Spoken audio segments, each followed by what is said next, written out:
Hi everyone! Welcome back sa ating channel. Ngayon, pag-uusapan natin ang tungkol sa voter registration sa Pilipinas. Kung first time mo mang magparehistro o gusto mo lang i-update ang iyong information details, nandito kami para tumulong. Ang COMELEC or Commission on Elections ay ang ahensya na may tungkulin sa pagpaparehistro ng mga botante. Kaya't ito ang unang lugar kung saan dapat pumunta. Filipino voters need to be 18 years old and above on or before Election Day. Napakahalaga ng pagboto para sa mga Pinoy. Sa ating bansa, ang boses ng bawat mamamayan ay may bigat at ang pagboto ay isa sa mga main ways para ipahayag ang ating opinyon at pananaw sa mga issues na mahalaga sa atin. Sa pamamagitan ng pagsali sa eleksyon, nagkakaroon tayo ng chance na pumili ng mga leaders na magdadala ng pagbabago at magsusulong ng mga laws na makikinabang sa ating komunidad. Ang hindi pagpaparehistro o pagboto ay nangangahulugang pinalalampas natin ang tsansa na makilahok sa ating democratic process. Kaya't mahalaga na siguraduhin na tayo ay registered at ready na bumoto sa darating na eleksyon. So paano nga bang mag-register as a voter? Narito ang mga steps. Step 1. Kumpletuhin ang documents. Una sa lahat, siguraduhin na may dala kang valid ID. Pwede itong LTO driver's license, PhilSys National ID, Postal ID, PWD ID, Senior Citizens ID card, etc. Nandito ang iba pang IDs nasa screen.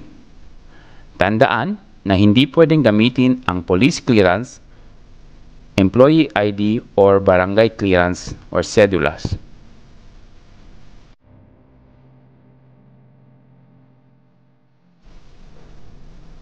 Step 2, i-download at i-fill out ang application form.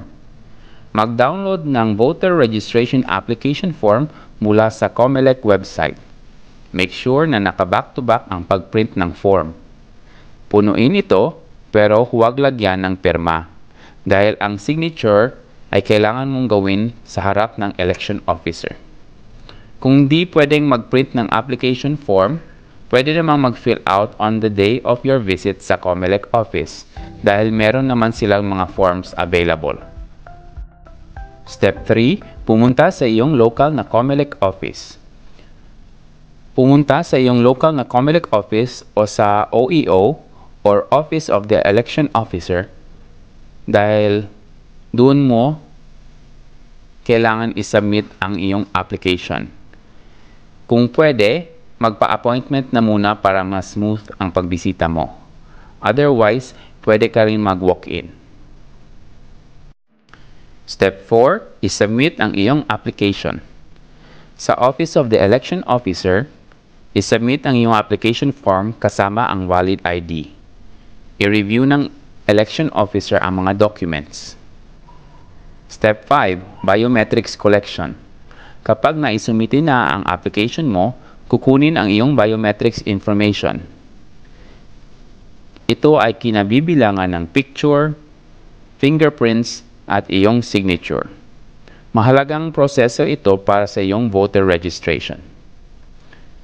Step 6, tanggapin ang acknowledgement stub.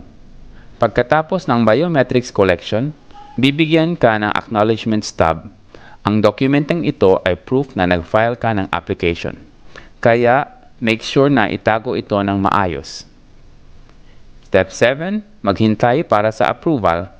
Maghintay ng kaunti dahil ang application mo ay isusumite para sa approval sa quarterly meeting ng Election Registration Board. Kailangan mong maging patient habang pinoproseso ang registration mo.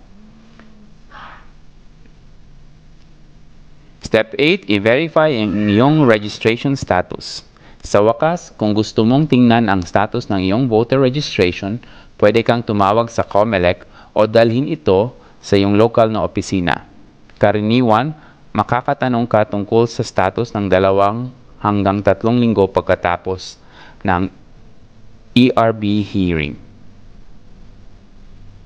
Ayan, ito po ang proseso para makapag-register ka as a Filipino voter in the Philippines.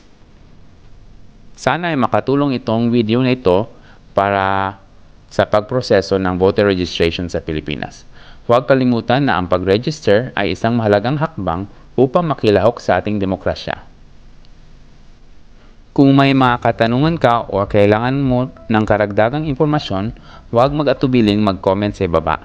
I-subscribe ang aming channel para sa iba pang updates at impormasyon tungkol sa iyong mga karapatan bilang botante.